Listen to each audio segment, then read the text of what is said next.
Malignaggi here with Eyes on the Game here at the beach in Florida with the man who needs no introduction, Mr. Paulie Malignaggi. Always great to catch up. Always great to talk. How's you doing? Good. So I know you and the Schmo did a little jet skiing. Yeah. How did he do? Yeah. He's all right. He's all right. He could use some work. I thought, like, with Lake Michigan and everything, him being from Chicago with all the great lakes over there, I thought he'd be a little bit more handy with the jet ski, but maybe next time. He did tell me you taught him some tricks, so. All right, good. As long as he acknowledged it. Yes. Well, last week I was in LA. I spoke to Cub Swanson, and he told me that you and him were kind of in talks to have a boxing match before. Yeah.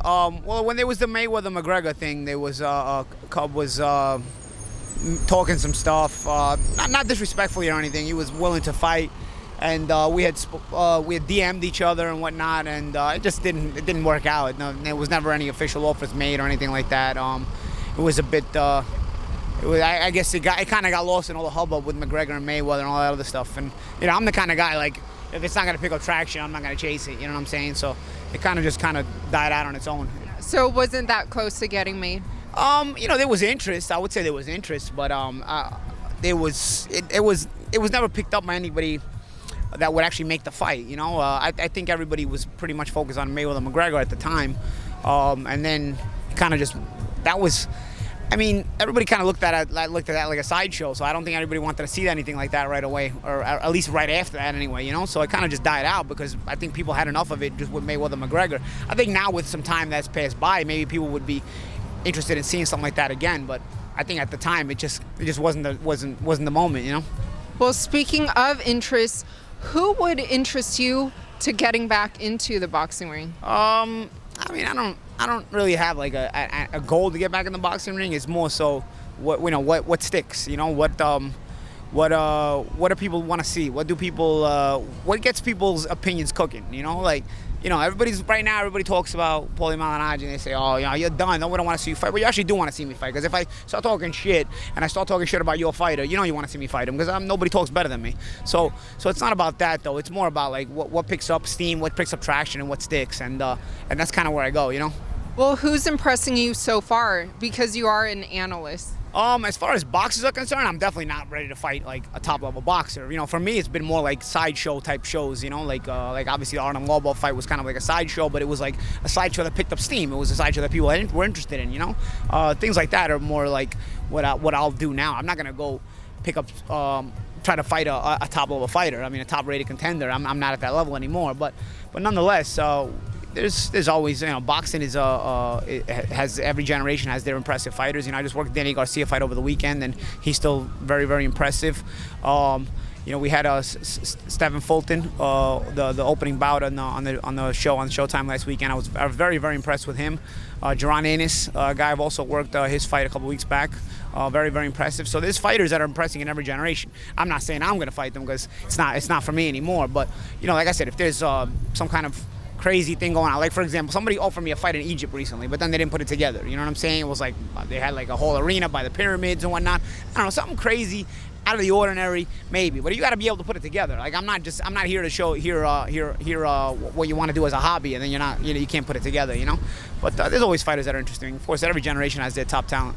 Yeah. Well, what about a rematch against Artem? I don't know, because my hands can't really hold up. It's not the. I can't do it. It's just like, I actually would have probably fought in BKFC for a couple of years, because with it being a 10-minute fight, it's a short fight, and so it's easy to do, especially for what they were paying me. But and they were honest with me the whole way. They paid me, they did everything. It's not like it was no funny business. Dave Feldman was a man of his word, but it's like I couldn't do it, man. It's just I can't. My hand. It's almost, I say it almost disappointed, because it was such easy money. Even though the decision didn't go my way, it wasn't like a fight where either of us took a lot of damage. Because in bare knuckle, you can't really load shots. Yeah, the damage looks worse than it is. Pretty much. Once you heal up, you heal a lot faster. You don't take internal damage. You're not taking a lot of brain damage. It's not as bad. It's not that bad at all. I was almost pleasantly surprised at what we were able to do with that. But it's just my hands are just not built for it, and unfortunately, you have to fight 10 minutes unless you get a knockout. So my hands are hurting within a minute. Once I land a couple of shots, so I can't go 10 minutes with bare hands. Well, health comes first, but there's been a lot of crossover talks, boxing, MMA. Most recently, Tyson Fury kind of clarifying that he would fight in a cage, boxing rules with 4-ounce gloves, possibly even wanting to fight Stipe Miocic. What do you make of that? I think it's interesting, you know, and I think something like that where you're kind of meeting in the middle, it wouldn't be bad. You know, you fight in an octagon. You know, somebody actually told me about that a couple of years back. They were saying, you know, what if you box in an octagon with the octagon gloves, with the MMA gloves? And I said, you know, it'd be fine for me. You know, then of course it never went anywhere. But you see Tyson Fury mentioning it with Miocic. Yeah, I mean, it's a possibility. I think things like that can be made, and I think. You know, one thing you can always count on MMA fans, they're the stupidest motherfuckers in sports. So they'll watch anything as long as one of their guys is involved. You know, they'll watch one of their guys climb one of these trees. You know, if he's involved, as long as he's yelling and doing some kind of wrestling bullshit, like they yell, like their guys yell, like they'll watch it. So I mean, I wouldn't be surprised if you can do that, because Fury, as far as boxing is concerned, is one of our biggest personalities. So I think he would be able to sell it, and I think Miocic would be able to sell it. And you know, I'd say why not? I think it would certainly sell, and I think people would be interested in it and be intrigued. But who do you think would win? Fury. Who's gonna win? I mean, no MMA guy's gonna box a boxer and win. Like, it's not gonna happen. And no matter if you made it in a cage, in a ring, on this sand right here, that's not gonna happen. I'm sorry. If you guys start to get to use kicks and holds, of course the momentum and the advantages shift to the other side. But unless you have that, boxer beats him every time. But what makes you hate MMA fans so much? I don't have any dislike against them. I don't have any dislike. You know, it's a fact. They're the stupidest motherfuckers in sports. I feel bad for them. I don't have a dislike for them. I feel bad for them. You know, because the most dangerous kind of idiot is an idiot that thinks he's smart. And MMA fans, unfortunately, they think they have got it all figured out. They've got it all figured out in terms of what their opinion of a fight is and how all that other shit. So it's unfortunate for them, you know, but I'm more intrigued by the crowd. I don't hate them. I'm more intrigued by their media, because they have a media that makes them dumber, because their media is probably dumber than the fans, because the media, and then they listen to the media and they get even dumber. So it's also a very groupie business, you know. Like I saw the Ariel Helwani McGregor interview a couple weeks ago. If he could have got down on his knees and started blowing him, he probably would have. You know, it was to that point. Excuse my French. You know, but it was at that point. You know, so it's like they don't really have media. They just have fans, and then they have fans that work as media. So it's not like, I don't know. Like, you can't take it's very hard to take people like that seriously. Well, what about the Schmo and I? We cover MMA. Yeah, you do. But you are asking the real hard-hitting questions. Huh? The Schmo got into it with Dana White when what was it, with the new weight classes. How could anybody forget that moment? He put it right on the spot. Even Dana White was surprised, because nobody was Dana on the spot. Nobody puts anybody in the spot. So he was like, so that's what you What a schmoment. If you're in media, and what a schmoment is, right. If you're in the media, that's what you're supposed to do. It's not all ass kissing. Lastly, because you brought up McGregor, what did you think about his win over Donald Cerrone? I heard Cerrone was injured going into the fight. There was a lot of people asking questions of Cerrone if he was injured going into the fight. And I think watching the fight, I probably agree with that. But I also know what it's like to be an older fighter getting ready for a big payday. And you don't want to pull out of it, because you know you're kind of at the end of your career. You may not get it again. So I really am of the opinion. You know, at first, like, I was like, that looked fixed, you know. But of course, I'm smarter than that. I know they're probably not fixing these fights. But I do understand what it's like to be an older fighter and having like little injuries wrong with you going into fights, and you're thinking like, if I don't take this fight, the payday may not present itself again, because they're gonna just bypass me. So I think if I really am gonna give my opinion, I really think he was probably going into it already kind of injured, but he can't admit that, because, you know, people are gonna want their money back and all that other stuff. I think he tried what he could have. You know, I think psychologically, when you're going in there with an injury, you don't have a lot of confidence going in anyway. You know what I'm saying? I mean, and the UFC got what they wanted out of it. You know, you made McGregor look like he's actually a winner. You know, the only thing with McGregor, you got to get him to about round 3. Once you get him to about round 3, he's looking for a place to jump out the window and quit. You know, so but you have to get him there. You know, because he's a front runner. He's a front runner he's a front runner with some talent. Because in order to be a front runner, it's better than being no runner. You know, no runner is like, you're not going to be good at the beginning or the end.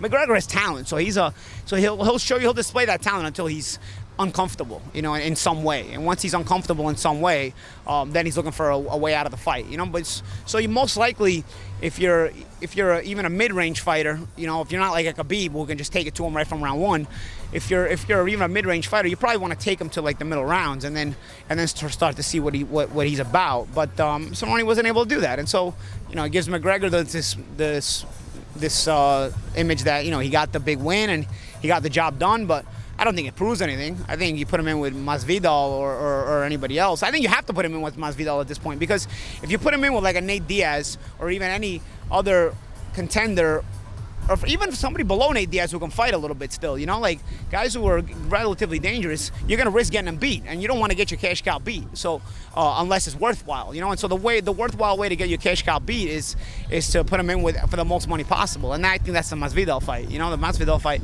is easy to make. I think everybody wants it, and I think it's a pretty easy fight for Masvidal. You know, Masvidal is. You can sell it with this whole badass belt and all this other shit, and you know that they like that. They like that shit in MMA, and but Masvidal is legitimately a badass, and I think he's legitimately a top level fighter. I don't think McGregor is a top level fighter anymore. I think he was more talk than anything else. His level at the top was probably very short, if I'm really honest with you. Like his ability to be a top level fighter was probably like what, 1 or 2 years. Like, well, was it that long? I mean, was he good for that long? Like, they talk about this guy like he's Floyd Mayweather. Like, was he ever good for aside from maybe like 8 months of his life? Like, I don't know. I don't know. To me, like, what makes a great fighter is longevity. Longevity makes a great fighter to me, and he doesn't have longevity for his career as far as the top level. I mean, he has it for his mouth.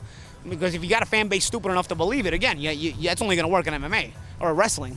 But if you've got a longevity, I mean, okay, you know, but longevity as far as results is not something he's gotten. You know, longevity even inside the cage is not something he has. He can only go 2-3 rounds before he's looking for a window to jump out of and figure a way out of the fight. You know, so I don't know. I guess, bro, you know what I mean? It's I can only give you my opinion and educate you, but you gotta be smart enough to understand what I'm educating you about, and this fan base is not that smart.